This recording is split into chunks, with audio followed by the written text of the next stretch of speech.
Welcome everybody to Liberal Judaism's Biennial 2020 and to our very exciting panel, Collaborative Communities. I'm very excited to be with such a panel of really unique and interesting workers within and with outside liberal Jewish communities, not only in Britain, but also in Europe, and with each of us in some ways in other parts of our lives as well. I'm Rabbi Leah Jordan. I'll be moderating this panel, and you'll get to meet all of our 5 guests, hopefully as they speak individually and as we talk amongst ourselves in discussion on this particular theme of this biennial, collaboration in liberal Jewish communities. I think they asked me to moderate this because for many years I was the community rabbi of Norwich Liberal Jewish Community, which is a smaller regional community in East England. We did a lot of interfaith work within the Norwich and East Anglia region, and also collaborated a lot with other Jewish communities, both progressive and non, throughout East England. I'll hopefully be able to bring in some of that expertise, but I really wanted to turn it over to our guests today. And to speak on the theme of collaboration first, I wanted to ask Mark Phillips, who is co-chair of Mosaic Jewish Community in London, who is an especially interesting identity and case of community. And I'm really excited to hear from Mark and to tell us a bit more about that. Hi, everybody. Great to be with you. As Leah kind of introduced me, I'm currently co-chair of Mosaic Jewish Community, which brings together a liberal, a reform and a Masorti synagogue into one new community. This is coming up to year 21 of our journey. That I, as an idiot probably, have been involved in since day one, when we were asked to do a strategy piece for what was then the Reform Synagogue. And if there's only one takeaway from this, it would be to ask at the beginning the question why.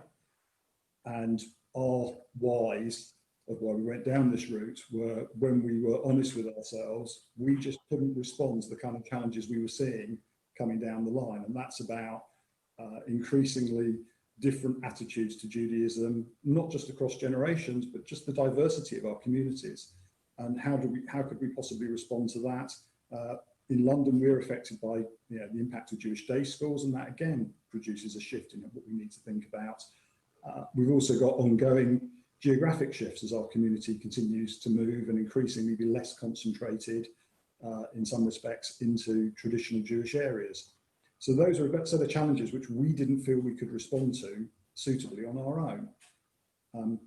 And there were a bunch of things we wanted to be able to do. We wanted to reach out to the marginally involved. We wanted to continue to provide support to the ageing community. I could go on and on about that. But then the question was, well, what do we do? We brought together the 3 synagogues. That took over 10 years to get that thinking agreed. And it's around a set of principles and visions around being a new kind of community that can respond to those challenges and take the opportunities that we have. And those opportunities are huge. So we've pretty much brought everything together across the community other than how we pray. And even sometimes we do pray together, but normally we would have 3 or sometimes 4 different services going on. But everything else, whether that's education, community support, which particularly at the moment has been such a huge factor for us, being able to operate as one community, has been an amazing experience. I'm going to stop there, I think, because that's probably enough of me rambling on. So I hope that gives you some context of what we're up to. Thank you so much, Mark. As someone who's been myself to Mosaic only recently, I loved getting to experience the Kiddush, the cross-communal Kiddush that you do at the end, where you have the Masorti, Reform, and Liberal communities all there together. I think even just that one little insight that I had into ways in which you can pray separately and do things together, that's a really beautiful model. And one I think that a lot of us admire as reputation as it has grown out in the community. So we're really excited to have you and to hear more from you about all of that. And I'm glad too that you have a special sort of background in having helped put that together, so you can speak more to that with us today.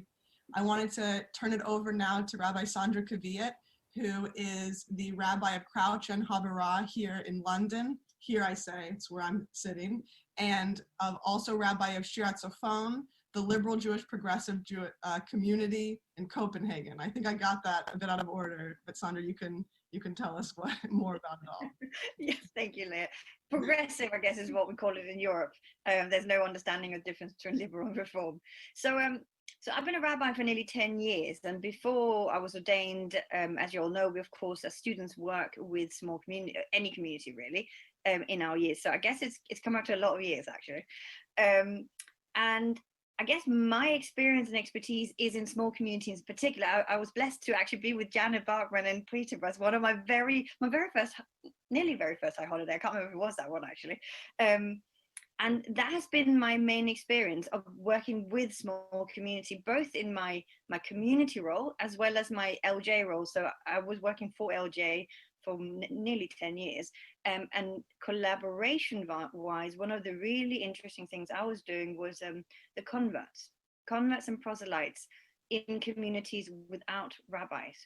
How do you do that? So we figured out a way of doing it where it was kind of like being a satellite rabbi, helping the communities and helping the individual.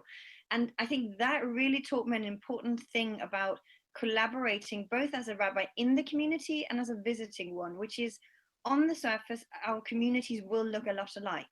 You know, they're liberal, they're in a certain areas, you know, outside of London, they're fairly geographically spread. And it's easy to think that, oh, just because we're all liberal and maybe have the same demographic, we're all the same. And that's the big learning I think I've had is that's not the case. So I'm a rabbi for both Crouch End and Copenhagen. You think they look really a lot alike, you know, and Copenhagen is a very progressive country. You cannot always transfer things. I can't write one thing for one community and necessarily reuse it in a different community. Not just the cultural context of the different countries, but just geographically. And I found the same, like writing for something in Crouch End cannot translate directly to a different part of the UK. It's a very different context. So we have to be careful with that. At the same time, there's such blessing in collaborating. And, you know, this pandemic has actually shown that we can do lots of stuff together. And so suddenly now, I have Friday night services, or we call them welcoming in Shabbat. So we talk and we share and we do blessings with both communities at the same time, and they're shared. And we weren't sure whether we could do it or not, but it actually worked out really well. And people love it now. And now I can do more for Copenhagen, though I'm not physically there most of the time. So there's a lot of different things, but we should be very aware, I think, of each individual identity of the communities, because they shouldn't be afraid of we shouldn't be afraid of collaborating, but we do need to be quite clear that we can't collaborate on absolutely everything. And it's also important to have things for each community that is just theirs. You know, that's their kind of way of doing things. But I love small communities, my favorite thing. I love working with small communities and the joy and the creativity that it creates, because we are on our own most of the time, in a sea of non-Jews, so to speak. Thank you so much, Sandra. I mean, you know, as a friend and work colleague of mine, how interested I am in communities outside of Britain and in Britain. And we've spent a lot of time talking about how individual and different they all are. And I'm excited that we have you here, especially because I know right before the pandemic began, you were working on a regional network within Scandinavia, right? Of putting together and collaboration between smaller Jewish communities, which I'd also love if there's a moment to hear more about that. The work you've done, I think you do a lot of code switching, meaning figuring out, as you said, what the individual customs are of different places, whether that's Crouch End in North London or Copenhagen, your childhood community, and figuring out how you really speak to different communities that, as you say, look on the surface maybe very similar, but actually, I think it resonates with all of us when you say that we're all our unique, eccentric communities. I think that's something that we didn't say eccentric. I added that because I think that that's key to liberal Jewish communities for sure, and I love very much. So thanks so much. Hopefully we'll get back to more of those specifics.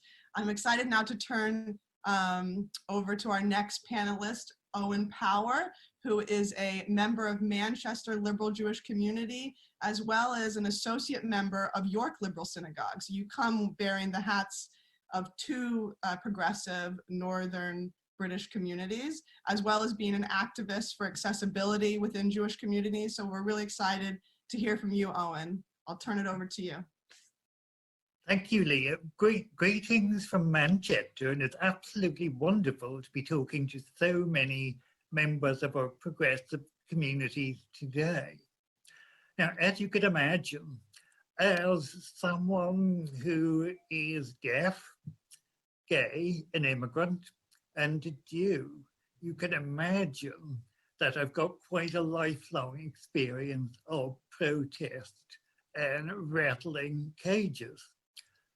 Now, from the point of view of a deaf person, if you think about it, there's quite significant difficulties to be able to participate as a member of a shul, because the heart of a shul service is based on the spoken word.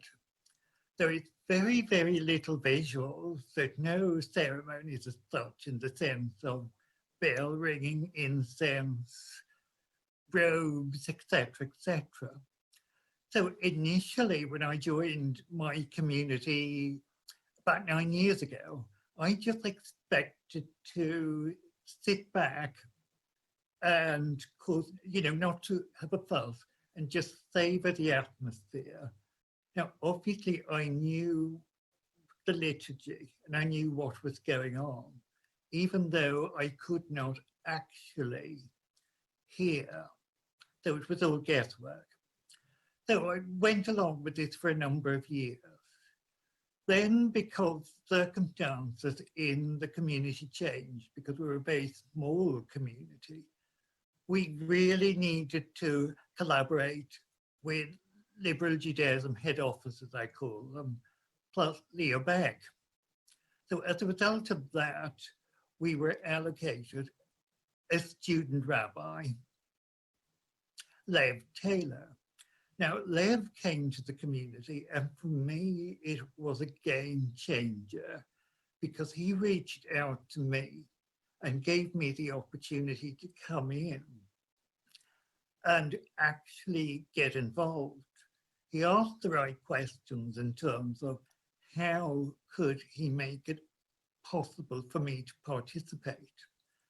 And this was a huge help. We met for dinner, we discussed ways and means. As a result of that, Lev asked me to lead a class on Jewish views of disability, which was a great opportunity for me to explain basically how it was for someone who is deaf, how what the obstacles are, the difficulties, so on and so forth. Now, one thing led to another. I managed to get the drosha published as a blog and was able to circulate it to different organizations just to start the process of awareness. Now, fortunately, once Lev moved from our community to take up its next placement, the next student rabbi was Gabriel. He continued in the same vein, but he was totally unfazed about details such as where one sits. Because if you think about it, traditionally people are extremely funny about not moving furniture, everyone must stick to the same places, basically on the basis of this is the way we've always done things. But I worked with Gabriel and we found out that I really find it easier if I sat next to him. He's totally relaxed about that. And so I'm now really able to participate much more. And it's really a great deal easier. Now, the next step is sort of reaching out to other progressive communities. Now, fortunately in Manchester, we have a really brilliant progressive Rabbi Robin. and she reaches out pretty much to everyone. It doesn't really matter where you come from or who you are. So I went to one of her services. Now, her response, she knew me through Facebook, so I didn't have to explain I was deaf. She literally took me by the hand, plonked me beside her, and we sat together for the service, and that made things easier. The point I'm making here is, though, it's just by asking and trying to find out and being flexible and to listen, things can be made much easier for people who are deaf. Now, can I just make a little one or 2 points about the impact of the coronavirus? Now, that to me has been a great change on a positive level, because I firstly discovered Zoom, which is something I really never thought about beforehand. Now, Rabbi Mark Solomon decided to reach out to pretty much everyone who wanted to attend his Seder. So I gladly went, now not having used Zoom before. Now, my first real surprise was the way Mark set it up. I could actually read the Haggadah as the service moved, because he kept zooming it in to the part that he was speaking. So this was really a great new tool.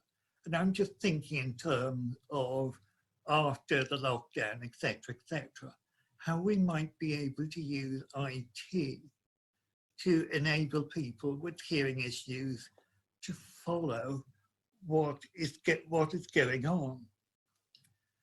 Now, I'm also, sorry, just mumbling a little. One of the things, though, Gabriel had his first service with us about 2 weeks ago, and he also made use. So again, we were able to follow the Seder throughout. So definitely, this is a really great opportunity. Still on the theme of collaboration, we as a small community will be linking up with Yorkshire to share Gabriel for the High Holy Days. So this again is collaboration at work, and I'm really, really pleased about it. Now, I must say, though, that it seems some people fear collaboration. And I think it's because they fear change. But in my case, I must say I am a total admirer of Lily Montague, because I just love the way she really sort of looked at the need of our communities on the here and now, nothing to do with the way we did things before.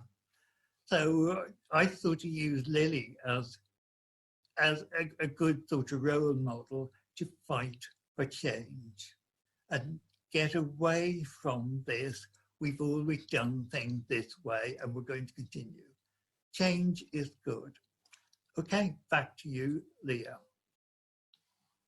Thank you so much, Owen. I think there were a lot of themes that came out to me there. One of the ones I wanted to resonate with is something you've mentioned to some of us panelists before we started this, and a little bit in email to some of us, which is that I think with accessibility and disability issues, people, you've said, can be overly shy or awkward, but actually all it takes is asking an opening question. And I thought that was through your comments about student rabbis Lev and Gabriel, and that's if we're not going to learn from each other, and if we're not that is exactly it. I thought that is something it's a good reminder to all of us. So thank you to bring that theme out, as well as other themes around collaboration in general. That's great. Thank you. I'm very happy now to turn over to Janet Berkman, who is currently the Honorary Secretary of Peterborough Liberal Jewish Community. and is going to share with us some of her experiences working with Peterborough in the liberal Jewish community. Thanks very much, Leah. I think the first thing to say about Peterborough is that if you like, Peterborough is a bit of an oasis in the desert. We're nowhere near any other communities. The closest is Leicester, who's 40 miles away. And so there are things that we can do on our own, but I think it came to a head about 6 years ago. My husband and I only joined Peterborough in 2013, but in 2014 it was pretty obvious that, if you like, we were suffering an existential crisis, that membership was very low, and at one point we were practically in single figures. And it was only with the support and guidance, very practical, from LJ, that we're still here. We started, we were very small. Danny Rich helped us to get ourselves back on track. And I think, if you like, the lesson in terms of collaboration is really there's an absolute wealth of knowledge and expertise, experience, and I think particularly goodwill within the LJ community. And really, you only have to ask, and it is there. We had tremendous support from Danny Rich, from Ruth Seeger, who is our link officer, and we were really fortunate when recovering from our difficult situation that Rabbi Sandra was allocated to us, which was absolutely marvelous, and we really enjoyed having her with us. In a way, you know, Copenhagen's gain was our loss, but we do appreciate that you can only spread yourself quite so thinly. And we have, if you like, because we're small, we're still very small. We do have, in total at the moment, we have 54 members, and that includes children. We do manage normally to have Shabbat, a monthly Shabbat service with about 20 to 25 attendees, and we try to follow. We try to support and celebrate all the festivals that we can. And we've always been supported by this through LJ, and in particular organisations and communities such as Northwood and Pinner, where we had contact very early on, and the choir have been for a couple of times, which is absolutely magical, because when you're in a small community, it's wonderful to have that sort of volume of voices within a service, and it really enriches the experience. And we've continued with the relationship with Northwood and Pinner. And we have been so fortunate, I think, to have the support of LJ. And I say, in a way, we're very good at giving people the opportunity to collaborate with us and support us, because we're not afraid to ask. And I don't think we've ever been disappointed in the response that we've had. Is that enough for the moment, Leah? That's great.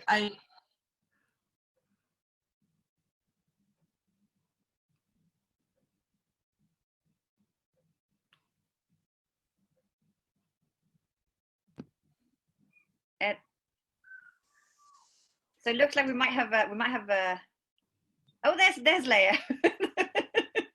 Just testing you're all awake. I disappear for a moment. No, there's some sort of technical issue. Edit that bit out. Yeah, hopefully I won't disappear again. I was just saying, Janet, I know you and I discussed right before this being progressive Jewish oases in the desert. Norwich liberal Jewish community certainly resonates with that experience. And I think that it's something that I'm very moved by. I think, as are you, I can hear it when you were speaking, that liberal Judaism really has put its emphasis on helping communities like ours, and on being there, and on making sure that we don't reinvent the wheel, right? That we don't need to reinvent the wheel, that there are ways that we can collaborate with each other. And I think, yeah, certainly for Peterborough Liberal and Norwich Liberal, I know that having LJ's resources has been the difference between being diverse and growing and not. So thanks so much for bringing perspective. Yes. Yeah, one thing to add, I think that what we have tried to do is to give back where we can, and this is something I would encourage other communities to do.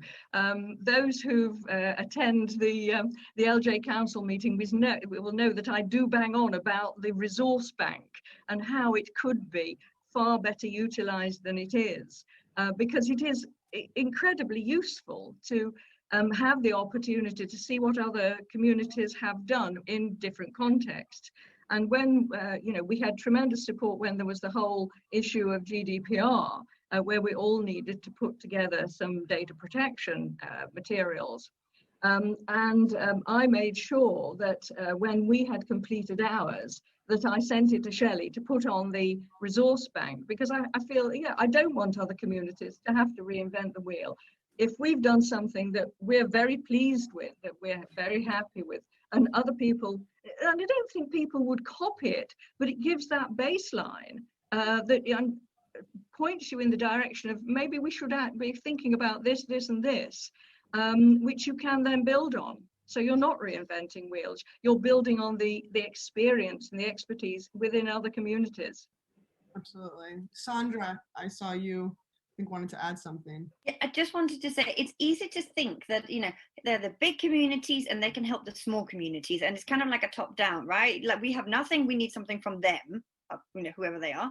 And of course, the big communities have more resources generally. They have rabbis and they have usual infrastructure that the rest of us just do not have.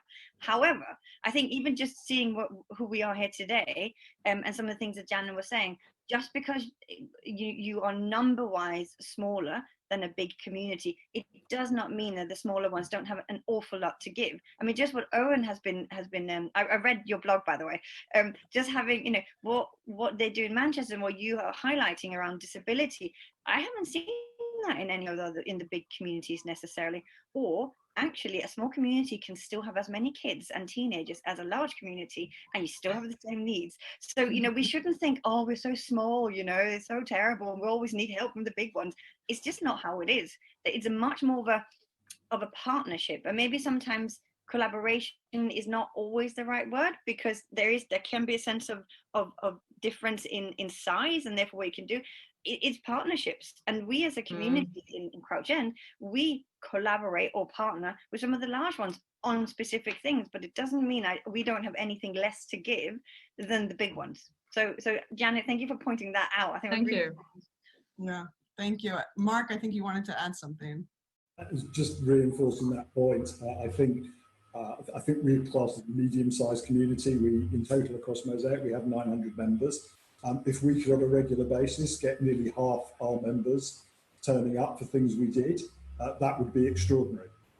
If we get a quarter, I'm being generous, as a turnout. I think that's one of the big lessons that bigger communities need to learn from smaller communities, is how to create that level of intimacy and connection. Absolutely. I can see people fizzing and wanting to continue this conversation, which is why I'm very excited. Can I ask, we'll wait until Gillian has spoken, because we haven't been introduced to our last panel member, and then we can really have a bit more of this discussion, which is absolutely the whole point of us all getting together from all of our different spots. And I think one of the silver linings of Zoom, absolutely, that none of us had to actually leave our residences to be together today. So I want to turn it over to Gillian Dawson, who was the chair for 6 or 7 years at the beginning of Wessex Liberal Jewish Community Start. And you're now celebrating your 10th anniversary. Is it this year? Yeah. Yes, we are. Yeah, so thanks so much for being here with us, Gillian. Tell us a bit about what you're up to. Okay, well, first of all, I would just like to thank Janet for really saying a lot of the kind of history and collaboration with LJ that's so important for getting small communities off the ground. And our collaboration for the 10th year anniversary is really centered within our own community in response partly to COVID-19. But the germ of our idea was before COVID-19. We wanted to celebrate 10 years of our members, and we have about 80 adults and 10 children. We wanted to celebrate the members themselves and increase the bonds between people by getting to know each other on a more intimate level than perhaps you would normally during a service or the kiddush afterwards. So we conceived this idea with the help of Pam Fox, who is one of our members and who is a historian and writer and social historian, to get members to interview each other for their life histories and put together a booklet. And the collaboration that is involved is to make sure that people who would like to be the interviewers and those who would like to be the interviewees, and sometimes obviously there's a crossover, we can put them in touch with each other and let them really get to know each other on a deeper level. So as soon as lockdown happened, this became a really important part of collaboration within the community. And people were using Zoom and using the telephone and really enjoying their get together. In fact, I heard this morning that one person had said that he could hear his wife giggling over the Zoom as she was being interviewed. And we thought, well, that just shows that it's doing what we want it to do. It'll be so important as we come out the other end to make sure that our community holds together and that we collaborate with each other, and that we will get together a booklet that will actually preserve what we've done, and the bonds it will create will be used for the future. So it's quite a long-term view that the booklet will be used not only for our current members but by our future members to see where we all came from. So that's an aspect of collaboration about what we're doing.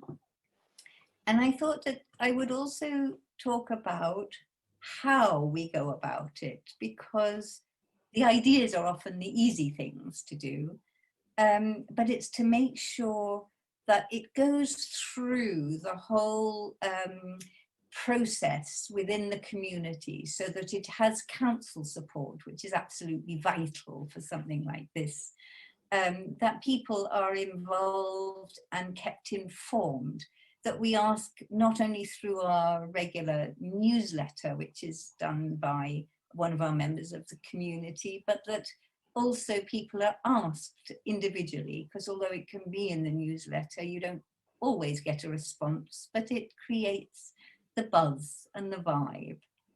I think I also wanted to say about our community, we do not actually have any paid people, which is quite probably common to a small community. Mm-hmm. I tend to refer to us as a DIY community. If we want anything done at all, we have to find people to do it or to volunteer. And that kind of collaboration actually is very engaging with the community. It's our community, because we all do things and we all put in what we can. And those people who do that find it a very satisfying type of community to be in. It doesn't mean to say we can be self-sufficient. This idea that was brought up before about being small and having, needs. The other aspect of community collaboration between communities was particularly came into focus over the COVID-19 shutdown. Our usual way of meeting is fortnightly for Shabbat morning service. And our Rabbi Renee Fertzel, comes to us once a month for Erev Shabbat and the following morning as well. And of course, with COVID-19, his other main community is Kingston. And at Kingston, they have the technology and the wherewithal to set up Facebook morning services and other things online. And through that connection, I have to say that Kingston just opened its arms and its doors to us in Wessex and invited us to participate in whatever we wanted to. And that feeling that has already been mentioned, that communities will support each other, has been just a wonderful and very spontaneous collaboration that came from Kingston's view of what we needed and that we could participate. So I think COVID-19, although it's kept us all apart, because of the collaborations that we have been able to do within and the setup that was already there that enabled it to happen, has been an opportunity that we've really taken. Thank you so much, Gillian, especially for moving us over to speaking more specifically about COVID-19 and ways in which, as some of us have already spoke to a bit, that those collaborations and breaking down of walls actually have happened during these last couple months. I think it's really wonderful and heartwarming for us all to hear the ways in which we are still able to come together in a time when we're told that we can't physically come together. I think that's really key in all the communities that we work in. I saw that Rabbi Sandra wanted to share something, and I know that Owen, you had something you wanted to share right before Gillian spoke. Is that still relevant? Would you like to say that first before we move? I really just wanted to quickly pick up on what Sandra had said about small communities. I mean, I really agree. There's so much strength in a small community that we shouldn't feel sort of inadequate or little us sort of thing, that we can really, really do so much more. Now, I'm absolutely overwhelmed by hearing the story from Peterborough. Absolutely brilliant. In fact, all the stories are turning out to be really inspirational. And it's really good that we're doing this. Okay? Yeah, I agree. I think this is why we wanted us all to get together. Absolutely, yes. Mm-hmm. Did you have something, Sandra, you wanted to speak to? Well, so I think, Gillian, you brought up to a really interesting thing, which is, of course, you're right, collaboration is internal as well. I had it in my head because, you know, what the theme of this one, it has to be between other communities. Actually, the collaboration internally is as important as well. And particularly that bit about asking people to help, you know, so you call yourself a DIY, in Crouch End ourselves grassroots, you know, there's all these different ways of naming it. But I've always found that, or actually I've realized that asking people to help is a mitzvah. We get so worried and we start thinking like, oh, but Gillian has so much on her plate and Jana is always doing so much and Mark, he is so busy, right? So we never actually ask people. And most people will feel really not just flattered, but honored by being asked. And if they can't do it, they'll say no. But actually, it's much better to ask and get, because there is that bit of, the minute you help with something, you feel much more part of it. And you feel you're given, therefore you turn up. And as Mark was saying before, the issues around how many people come to services, well, the percentages of small communities that turn up to stuff, not just because they have less stuff on, but because people are engaged, because they've been asked by Gillian to do something, and therefore you feel that you're more, you know, you feel a sense of ownership. So actually, we shouldn't be shy about asking at all. We should just get out there and do it. Ask people, and then they can say no. But actually, but people will feel much more likely to come to services if they have built that relationship, because that's what asking does. It's the relationship building that is so vital, and what small communities generally have in much bigger abundance of than big communities. Yes, and I mean, I'm so glad you picked up on that point, because that seems fundamental to me. And the other aspect is giving support to people while they're doing something. It's part of the collaboration. So I had a lovely email recently from our newsletter editor, who is obviously very technologically capable, which is why he was asked if he would do that for us. But he sent a lovely email to me and and our synagogue secretary saying, thank you for all the support you give me for doing it. because you can't just leave someone saying, oh, good, that's their job. You do have to make sure they've got the support to do the job. And that's part of the internal collaboration. Absolutely.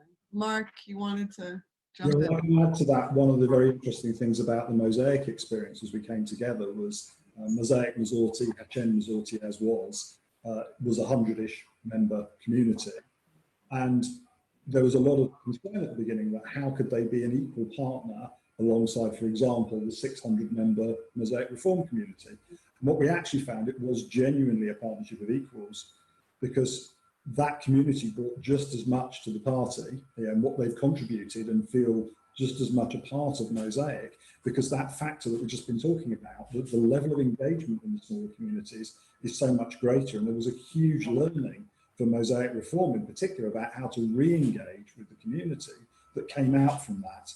And as you say, on the other side of that, the thing that Mosaic Reform could bring was some of that, for want of a better word, infrastructure, to be able to enable then the community to move forward so much more easily because of having that behind us. And so very much I'd reinforce what everybody else is saying, that this is about recognising everybody has huge contributions to make, and let's not assume that the scale means anything other than just how many people happen to be around. Yeah, Janet. Well, we've spoken about collaboration within a community and collaboration between communities, but I think there is one area that is can be very helpful for communities in raising a local profile, and that is in collaboration on an interfaith basis. We've always contributed and participated in the Holocaust Memorial Day commemoration events, it is a big civic event in Peterborough. But this year, because of the 75th anniversary of Bergen-Belsen, we, in conjunction with the local Catholic community, hosted a concert in the evening of the day. We had the civic ceremony during the day, and then in the evening, we had a concert. We invited the Collechat choir from Cambridge and the Catholic school choir, who did various aspects of various different types of religious music. We also had Danny Rich very kindly came along and was involved in the event as well. What that did, we had, I think, over 130 people at this concert. There were some people who'd attended for whom it was, it reminded them there was a Jewish community in Peterborough for a start. We also raised funds for the Holocaust Memorial, the National Holocaust Centre in Newark. And similarly, in 3 years ago, we were asked if we would help the Stamford Town Council. Stamford's about 15 miles away from Peterborough. We were invited to help them put together their first Holocaust Memorial Day commemoration service. That's now an annual event, and again, we have met people who wanted to engage with the Jewish community that they didn't know was there prior to that. So that's been very, very useful.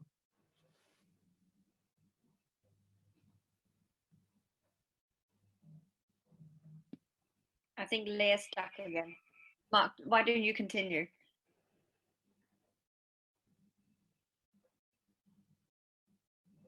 Owen, do you want to go? I think there's can anybody hear me right now? Yes, I can hear you. Okay, all right. I think we've got a lag. I think Leah is stuck. But Owen, do you want to start and then Mark afterwards?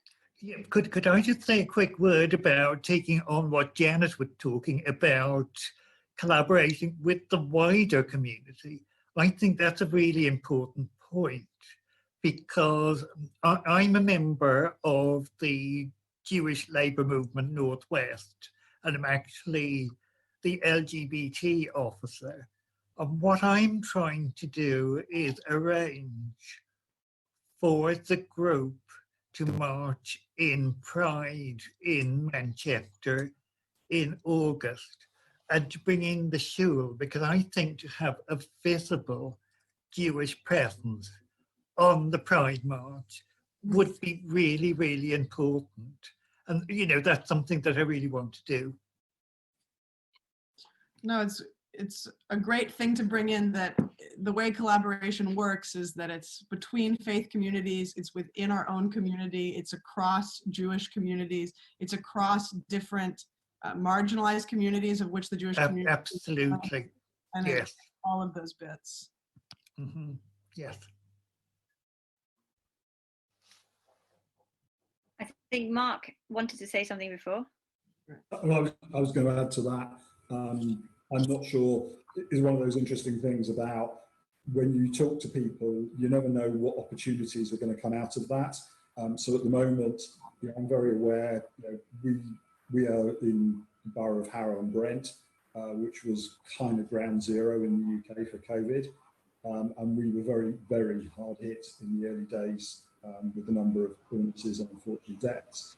And as much as, you know, we were supported through the movements, but also the conversations we have had with other faith communities have been really helpful through that process, I think, just because of being able to share with, you know, one of the local mosques what they were going through, being able to share ideas that were very specifically local.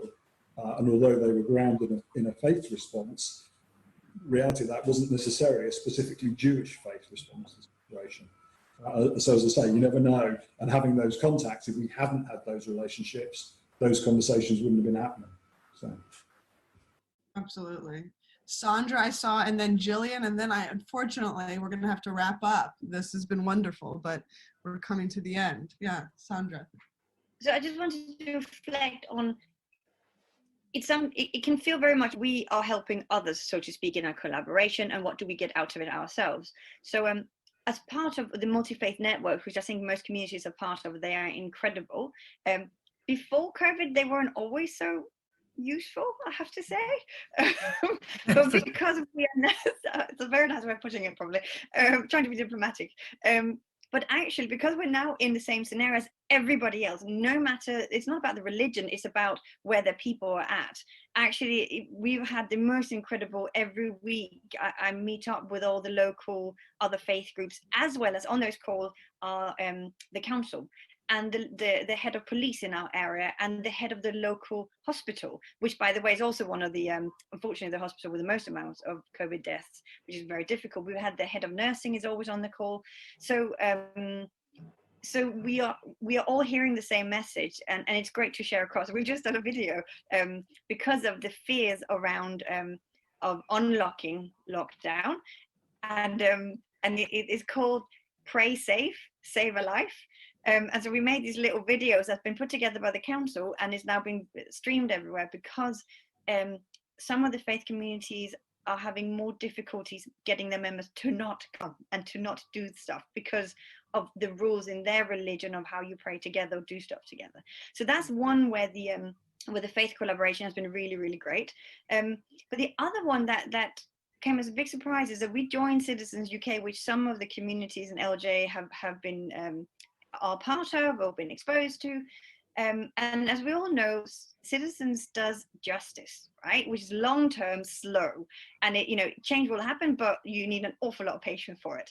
And of course, what we discovered is what people need right now is food. So we're in the borough of Haringey, which has one of the biggest discrepancies from east to west in life expectancy and in socioeconomic circumstances. It's huge. It's more than 10 years, I think. It's terrible.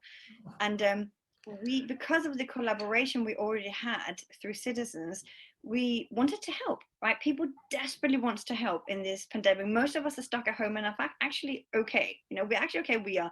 Some are bored, some are working too much, some are working too little, but everybody wants to help. Even the doctors, by the way, who are on non-stop frontline work, still wanted to help.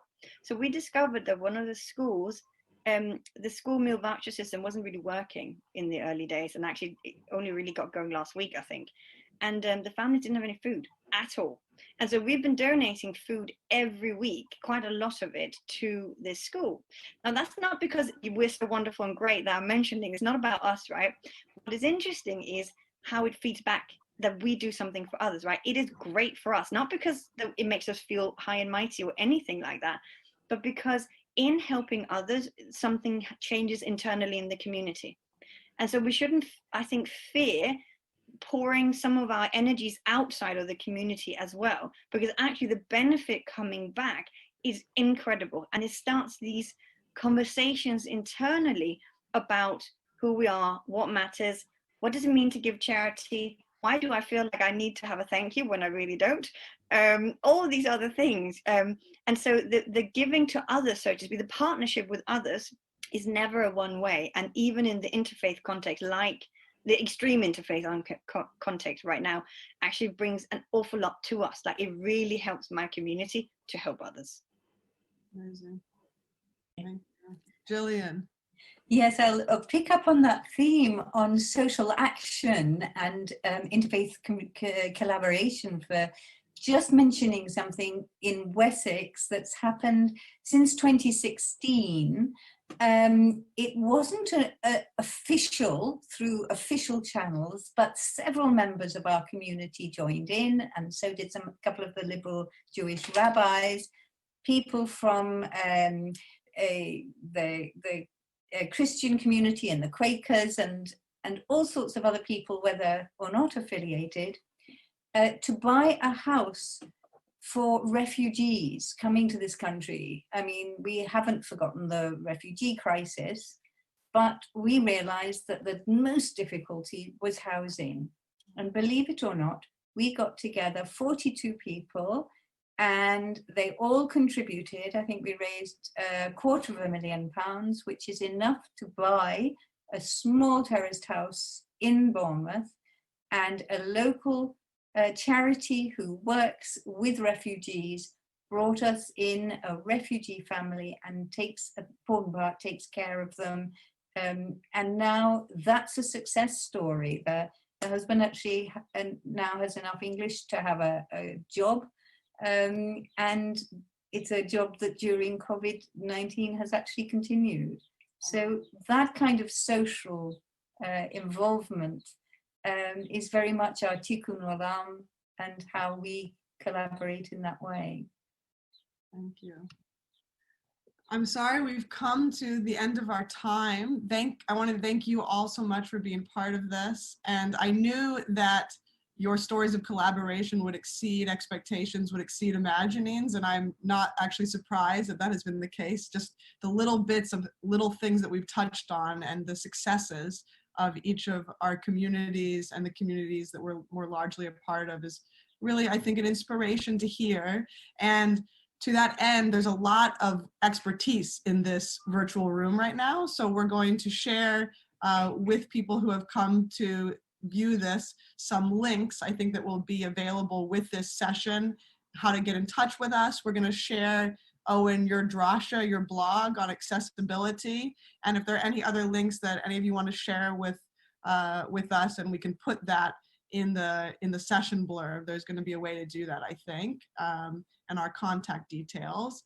And I just wanted to end by reflecting a bit together on the fact that this time of COVID and pandemic has reminded us all that we are intimately vulnerable to the world's shared struggles. And I use that phrase on purpose. I think intimate and vulnerable, that we are vulnerable in a way that I think has been frightening, but that intimacy that we have created with others within our community and without, as each of you have resonated with and really brought to the surface, has meant that we've been able to actually build together in this time because we created those relationships and are deepening them. And I think that is the heart of the community work that we do in progressive Jewish life and in other community work. And I wanted to thank you all for putting a highlight on that, and to wish everyone a wonderful biennial and rest of this weekend. Thanks so much. Thank you very much. Thank you. Thank you. Shabbat shalom. Shabbat shalom. Shabbat shalom.